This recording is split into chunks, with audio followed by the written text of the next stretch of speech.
عقل مندوں کے لیے ایک زبردست مثال. ہم تربوز خریدتے ہیں، واٹر میلن. مثال کے طور پہ 5 کلو کا ایک تربوز ہم نے خریدا، اور جب اسے کھانے لگتے ہیں تو پہلے اس کا چھلکا اتارتے ہیں نا.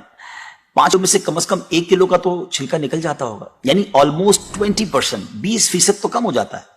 مگر کیا کبھی ہمیں افسوس ہوتا ہے اس کا؟ کیا ہم سوچتے ہیں کہ ہم نے تو تربوز چھلکے کے ساتھ خریدا، چلو آج چھلکے کے ساتھ ہی کھا لیتے ہیں؟ ایسا نہیں کرتے نا.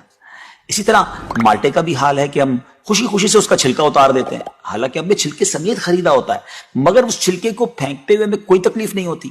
یہی حال مختلف پھل اور سبزیوں کا ہے.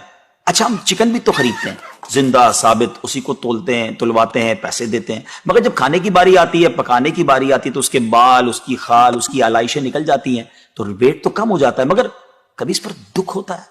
نہیں نا. تو پھر 40,000 میں سے 1,000 دینے پر، 1,00,000 میں سے صرف 2,500 دینے پر ہمیں کیوں بہت تکلیف ہوتی ہے؟ حالانکہ یہ صرف 2.5% تو بنتا ہے، یعنی 100 روپے میں سے صرف 2.5 روپے. یہ تربوز، کیلے، آم اور مالٹے کے چھلکے اور گٹلی سے تو بہت کم ہے نا. اسی تو زکوٰۃ فرمایا گیا. ہاں، ایک اور بات، سال میں ایک ہی بار دینا ہوتا ہے. مالٹے کا، تربوز کا تو ہر بار چھلکا اتارنا ہوتا ہے نا.